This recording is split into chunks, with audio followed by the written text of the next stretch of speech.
One of the most famous selections of the Torah, one that we recite every day, twice a day at least. The second paragraph of the Shema is featured in this week's Torah portion, and it reads as follows in translation, the standard translation. And it will come to pass, if you will diligently obey my commandments, which I command you this day. And it goes on, to love God your God, to serve him with all your heart and with all your soul. These words were the words uttered by Moses days before he was passing on to the next world, weeks before the Jewish people would enter into the promised land. That fact itself tells us that these words are eternally relevant. The Torah in general is eternal.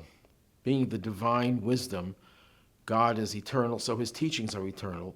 But there's a particular emphasis on certain parts of the Torah, especially those parts that have been incorporated in our daily prayers, and especially those teachings of the Torah that were uttered by Moses before the Jews were entering into a new phase of their existence, of their history.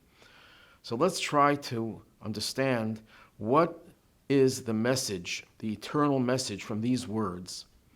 And in order to do that, we have to take these words and translate them literally, because the translation I gave you was not the literal translation, but the literal translation is not that's not as elegant, but this is the real meaning of these words. Instead of, and it will come to pass if you will diligently obey my commandments, it translates as, and it will come to pass if listen, you shall listen to my commandments. What exactly does that mean? Listen, you shall listen to my commandments. So the translations understood this to mean, listening means to obey. But it says the word listening twice. So they added the description of the type of listening diligently, because when the Torah repeats itself, it means for emphasis. But let's try to see how Rashi explains this verse. Rashi says as follows, if you will listen with respect to old matters, you will also listen with regard to new matters. What exactly does Rashi mean? If you will listen to old matters, you will listen to new matters. It sounds like there's a tension between old and new, and in order to be able to cope with the new, you need to listen to the old.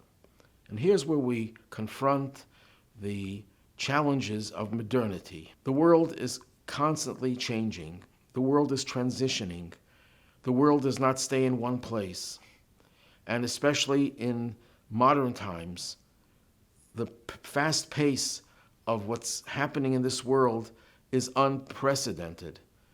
Every day there's something new in every field, in every area of life.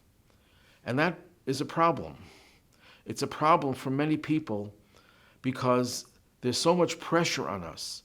In the olden days, the pressure came from the needs of that moment, of that place.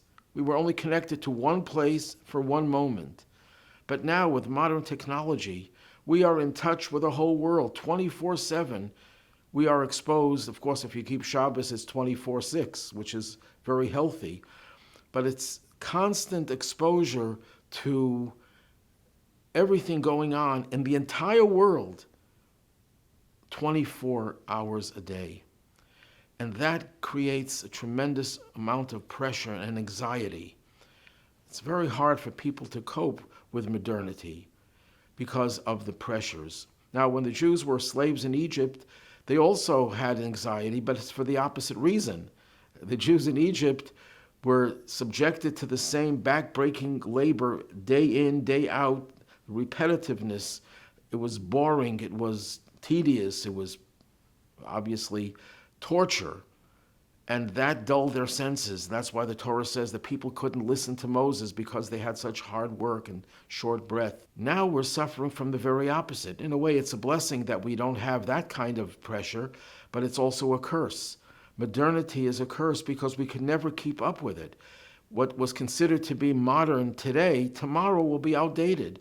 The phones that we're going to have in another year will make the phones we have today look like they're relics of the past. And this kind of fast pace is driving us crazy. creating tremendous feelings of anxiety and pressure and dulls our senses, and that's a problem. So while most people would say living in the modern age is great, and it is great in so many ways, we have so many conveniences, but we take those for granted and we can't keep up. It's too fast-paced. What's the answer to that? The answer to that is get anchored in something that is eternal, anchored in the past. Not everything in the past is eternal. Not everything in the past was positive. There were many negative things. But the things of the past that are connected to something that is eternal, namely the Torah. The Torah and its commandments are divine. God is always modern. While we're struggling to keep up with modernity, God is ahead of us. And God gave us the Torah 3,300 plus years ago. He gave us the recipe for always being able to be ahead. So that's what Rashi means. If you will listen with respect to old matters, if you'll be anchored in the past, in the teachings of the past that were relevant then and relevant now and will be relevant in the future, then you will also listen with regard to new matters. Then you will be able to cope with modern life, because everything in modern life will be connected to the age-old teachings of the Torah that are the most modern things. Because in truth, as I just discussed, modernity is old-fashioned, because what was modern now, tomorrow will be ancient. So nothing is really modern. If you want to really live in the modern age, you have to connect whatever you're doing to something that is eternal and therefore always modern. We are living now on the cusp of the Messianic age, but we're still connected on one hand to the Golus, to the exile. One of the things about exile, one of the tragedies of exile, is that it desensitizes us.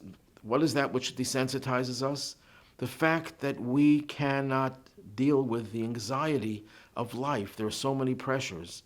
And that's one of the symptoms of Golus. In the Messianic age, all that will disappear. But we have to prepare for that Messianic age, and we do that by living in a Messianic way, which means connecting ourselves, anchoring ourselves to the eternal teachings of the Torah that are for all of eternity, will always be, have always been modern.